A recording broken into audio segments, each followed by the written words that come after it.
Reading with your kids.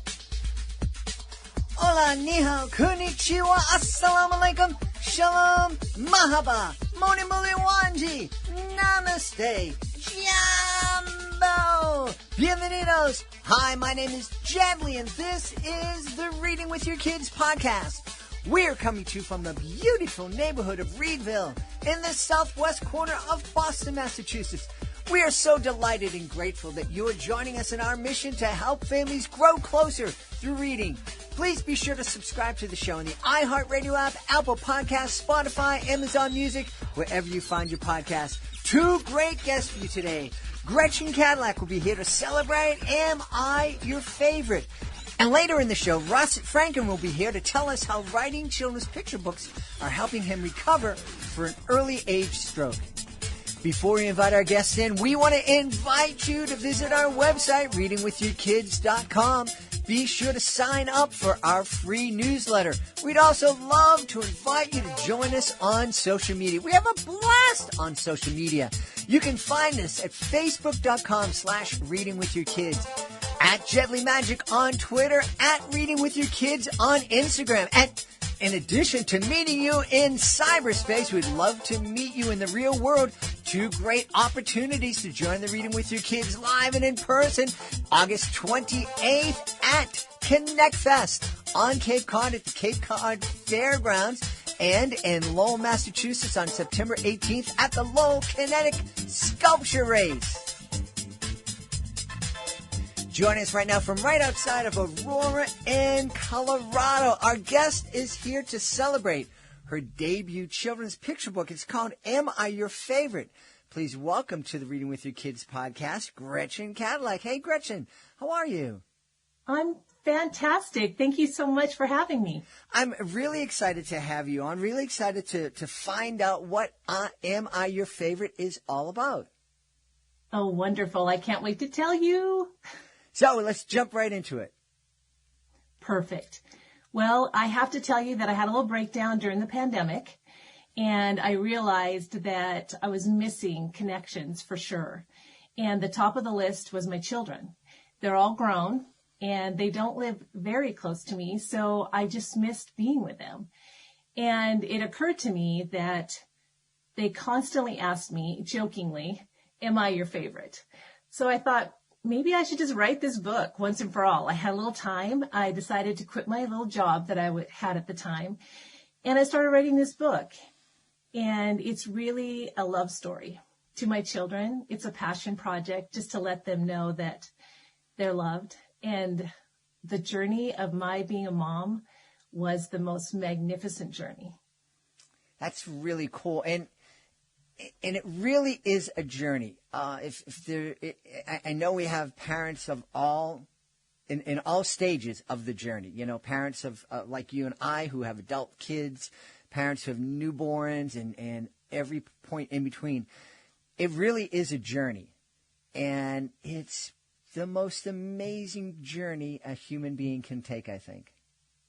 Oh, I totally agree. And when people tell me this is my favorite stage, I can kind of identify, but the truth is that every stage has been so fantastic. And I think I wanted to celebrate that in this book. Mm-hmm. Mm-hmm. Beautiful. I love that. You know, the pandemic, I was just looking through my photos, online, and ran across a couple of photos from around this time last year. And yeah, my kids are grown and they don't live real close with us. And we were determined to have some kind of contact with them beyond Zoom. But that meant meeting my daughter in Greenfield, Massachusetts in a parking lot. And, so we have pictures of being with her and standing on either side of a car in a parking lot. And that was as close as we could get. And pictures of my son and his wife in the same way.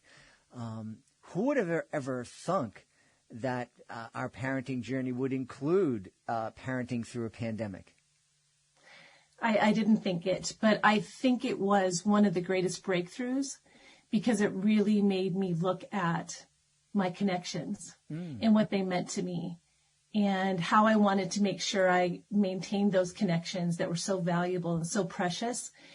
And of course, I remember when they were little and we used to read bedtime stories and we were all close and it was so intimate and lovely. And I think part of me wanted to recapture that because we used to have so much fun reading books and we'd laugh and we'd read the same sentence over and over that made us laugh.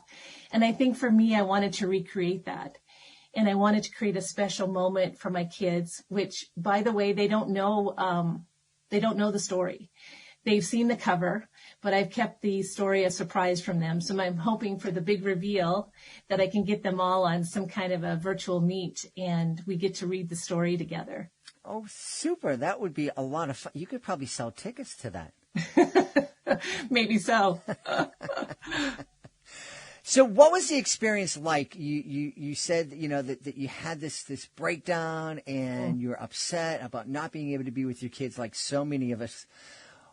Yeah. Why writing a children's book? That's not the thing, especially, if your kids are grown, that kind of jumps to mind at what to do at this point in life. Well, I love that. Here's the truth. I wanted to leave them something. I wanted to leave them something physical and tangible, and I wanted to pour my heart into something, and I wanted to do something a little scary. My background, I work as a self-care coach and a life coach, and I realized that my own self-care cup was totally empty. And I thought, what could I do for me that would fill my cup? And I guess it was always a little desire in the back of my mind to leave them something. And this thought came, and I remember I had little pages I had put on the floor and written things, and I thought, oh my gosh, could I make this a reality? And I think thinking more through that, it became more exciting to think that I could bring something, a project, a passion project to fruition and leave something for my kids that maybe they would read to maybe their kids. Yeah. Well, this brings up a question in my own mind. This sounds like an incredibly personal book and Yes. story, and and absolutely can understand. Yeah, I want this for my kids, and this would be really cool for my kids.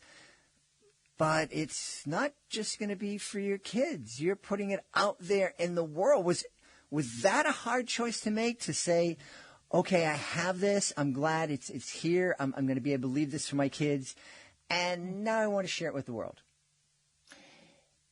It wasn't a hard choice because the underlying message is that a mom loves her kids. And they ask her a question that every mom and dad gets asked. Am I your favorite? And so what I wanted to do was reframe it in the book and bring up some special memories that I did have with my children, but I think they're totally relatable to every child growing up. And I wanted to make it fun and very colorful and playful, but also really an element of the journey. I just love these kids. And this question is going to be asked, and I really did my best to answer it. And I won't reveal it, but it does have a little bit of a surprise ending. A little boy that read the book said, I know who the favorite is. And when he told me, I laughed and laughed because it was not my intention. It just happened.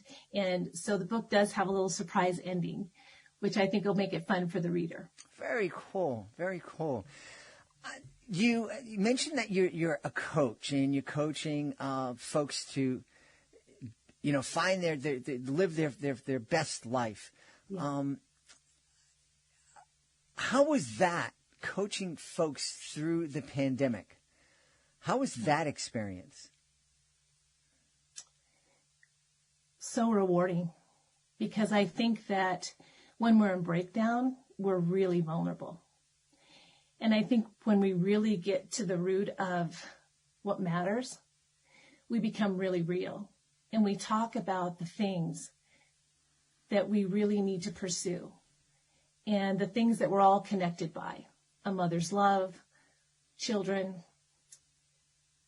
how we want to show up in the world, how we want to be seen.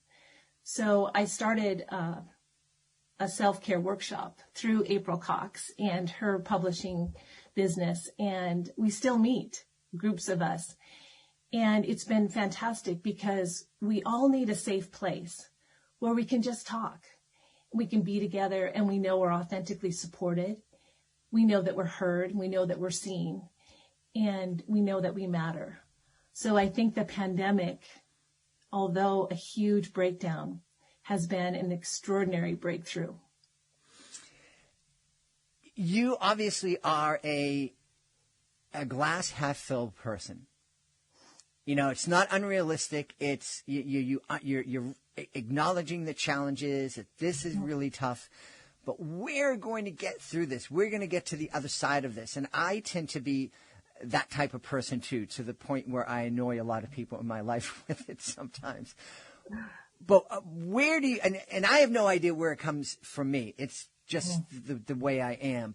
But I know that there are ways that we can, I don't know if train ourselves is the right word, but we can, if we're not naturally in that frame of mind, there are ways for us to get to that point, which I think is really healthy, especially in challenging times like this. What advice can you give to folks who are listening who, you know, tend to be on the other end, like, you know, oh my goodness, the van, the tire in the van is flat, and what's going to go wrong next? And my world is crumbling down, and I can't see any light at the end of the tunnel. How can they become more optimistic and more kind of understanding that we're going to get through this? Things are going to be better. Well, I think the big thing is that the pandemic also showed us, too, that one of the most critical things that we need to be so grateful for is our health. And I think that sometimes we go through our day and all these little things happen, flat tire, that can bring us, burst our bubble, right? Can make us feel like, what next? But I think that when we start focusing on the essentials, and that is taking care of you and making sure that you are taking care of you. And my work really is about talking to people about not being selfish when they take care of themselves, but self-full. Because so often we have to take care of ourselves so that we can take care of all the other people in our life. Mothers take care of children, of parents and friends, and they're constantly pouring out of their self-care cup to other people. But so often we forget to take care of ourselves. So when those things happen, we have the flat tire, we have the things that aren't working out, and the to-do list is a mile long. I just ask people to take a minute, stop and say, what can I do for me in the moment? Can I just take a breath? Can I meditate for 5 minutes? Can I get a glass of water? Can I take a walk? These little things just help us refresh and kind of reboot. Mm-hmm. Mm-hmm. So very important. There are so many people out there who are just caring for others and pouring themselves out. And, there are a lot of families out there. They're taking care of their kids. They're taking care of their parents. It is a lot. And so it is really important to care for yourself and to understand that it's okay to do. Yeah. And that's really my message. I think in particular women are fantastic nurturers. And they go on through their day and they give and they give and they give and they get exhausted. And then they say, they take the voice internally and say, what's wrong with me? And I always say, what's right with you? Look at all the things you're doing. The only thing that I think is missing is the reflection in saying, oh my gosh, what do I need? And asking for more help, taking more time for you and not feeling selfish at all about it, but really looking at it as refueling. Yeah. So much wisdom. And I know that your website has a lot of wisdom too. And I also know your website has a free smoothie recipe book, which is really cool. I'm a huge smoothie fan. Can you tell everybody where they can go online and to connect with you and also what they're going to find when they get there? Oh, absolutely. My website is apowerfulyou.com. And in there, they'll learn a little bit more about me, how I got started, my breakdown, what started my breakthrough journey. And it also goes through not only a giveaway for that free smoothie book, but also talks about what I offer and why I offer it. The truth is that I just want to support more people in the world and let them know that someone out there really cares. Someone really wants them to find their way and make sure they're okay. So I offer coaching services. I do a workshop. I'm soon going to publish a self-care workbook that can be independent or go along with my workshops, and it's all on my website. Yeah. And one of the things that I think, one of the benefits of the pandemic is that we learned that through the magic of technology, although looking at somebody through a Zoom screen is not as wonderful as being able to sit down and see a person face to face and give them a hug. But we can get a lot of support from professionals through technology like Zoom. And so you're actually able to work with folks all over the world. Exactly. I think it's so exciting. I do miss the actual tangible feeling of sitting across from a human being, but I think this is really the next best thing. And it's so amazing that you can just, go to a Zoom meeting and all of a sudden you're there with someone. And I've really found through the workshop that I was telling you about that we've been doing consistently, it's intimate. I think you create the space and you just welcome people to come, and hopefully you have these moments together that create connection and support and really a way to be together. Being together is so very, very important, and we've had a great time being together with the author of the debut picture book, Am I Your Favorite? The author is Gretchen Kadillak. Gretchen, thank you so much for spending time with us today. Thank you so much. We hope you enjoyed learning all about Am I Your Favorite? Right now, we're going to go across the pond to the United Kingdom to meet Russ Franken. He is going to tell us how writing his children's picture book, Fantastic Fun Facts About Cats, is helping him recover from an early age stroke. It's a really wonderful, inspirational story. Joining us right now from Hertfordshire in the United Kingdom, our guest is here to celebrate his debut children's picture book. It's called Fantastic Fun Facts About Cats. Please welcome to the show, Russ Franken. Russ, how are you? Hi, I'm good. Thanks for having me here, Jed. It's great to be here today. I'm excited to have you on. I have to tell you, I'm more of a dog person. But I did have a time in my life where I had two cats, Jay Giles and Molly Hatchet were my two cats. And it was an interesting time. They're definitely different than dogs.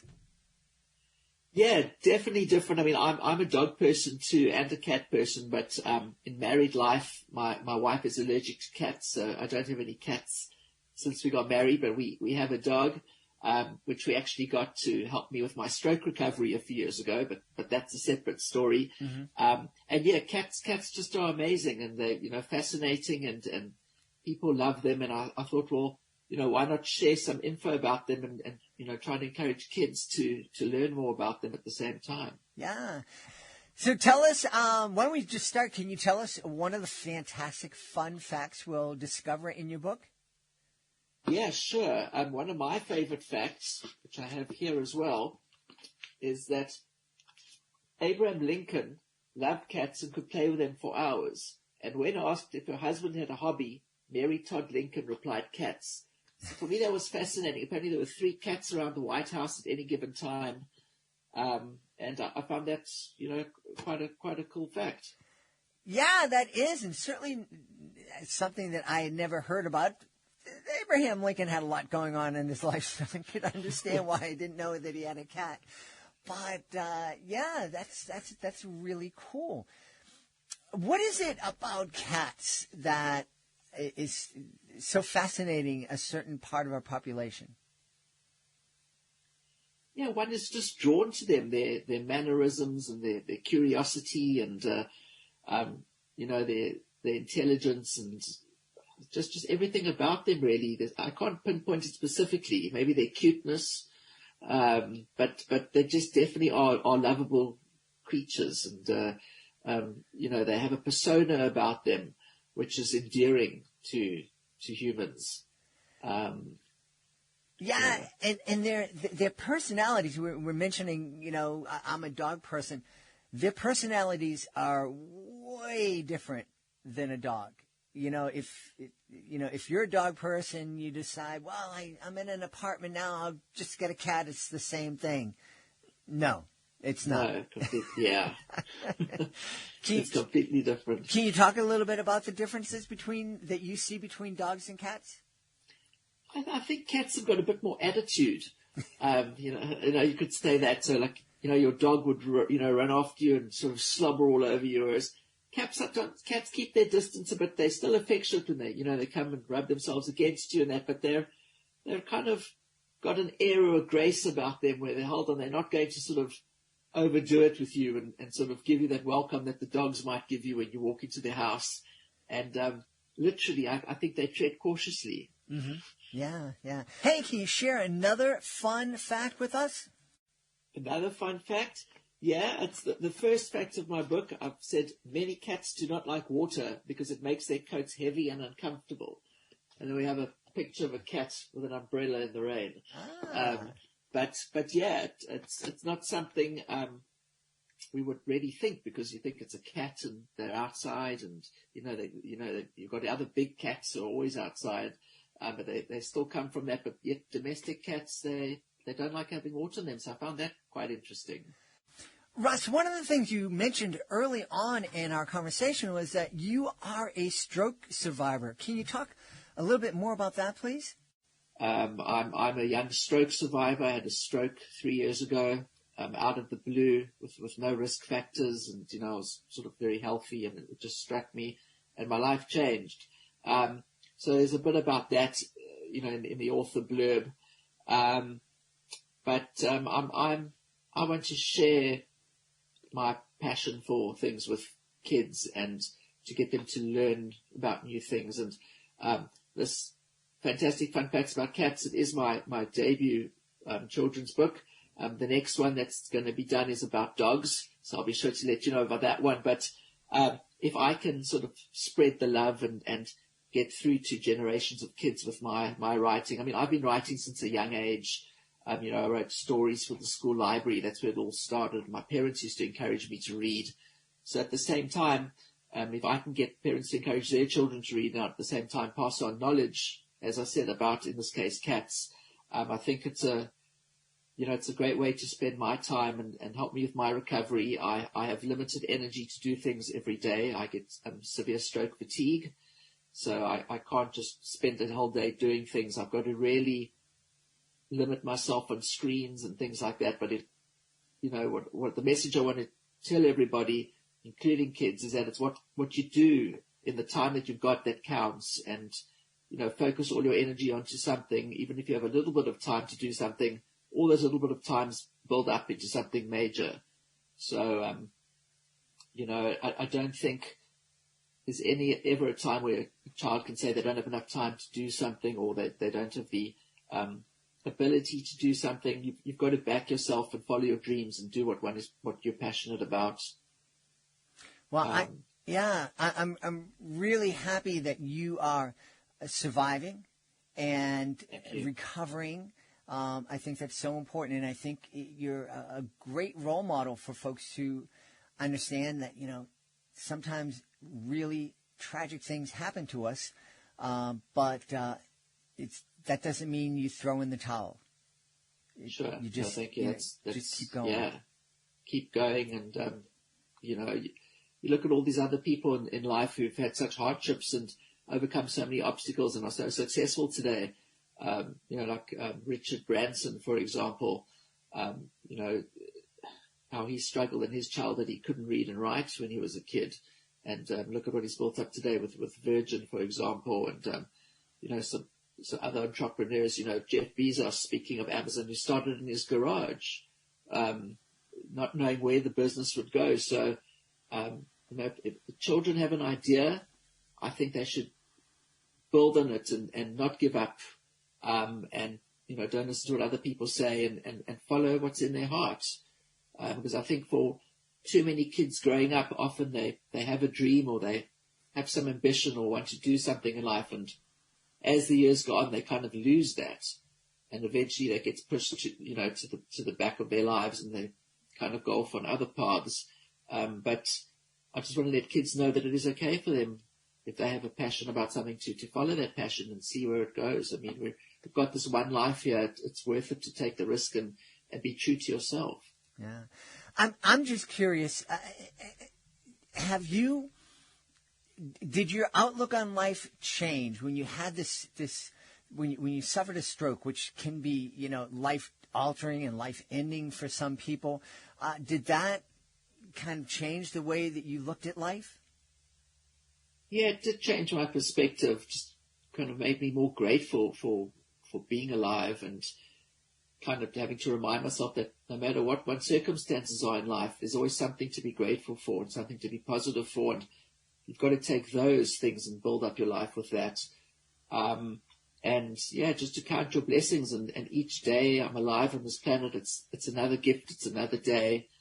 It doesn't change the fact that it's been a long struggle and still continues to be, but it definitely made me more appreciative of the days we have and just how precious time is. And that's why if you have a dream to follow, you should follow it. I can walk and I can talk, and it's just people see me in the street and they say, "Russ, you're looking great." But the reality is it's a lot of hidden disabilities and stuff that you can't see. So, the stroke fatigue and sort of other cognitive limitations. And yeah, just not to take anything for granted in life. I've learned that from the stroke as well. And just to appreciate what one has and use that to build up with, as I said, no matter what one's circumstances are. Well, I think that's a great note to end our conversation on. Such an important lesson. Our life is precious. What we do with the time that we have matters. And one of the things that we can all do as parents, as family, is spend lots of that time snuggled up with our kids, reading with our kids, no matter what age they are. And a great book to snuggle up with your young kids is Fantastic Fun Facts About Cats, which is written by our guest, Russ Franken. Hey, Russ, thanks for taking time to be with us today. Thanks, Jed. I appreciate your time, and good luck. Have a great week, and thanks to your listeners for their support.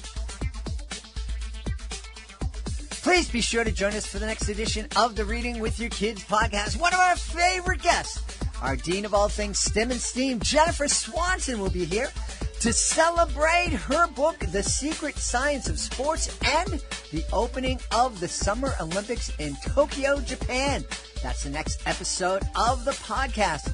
If you are the author of a fantastic children's book, we would love for you to visit our website, readingwithyourkids.com. If you click on the button at the top of the page that says Authors, click here.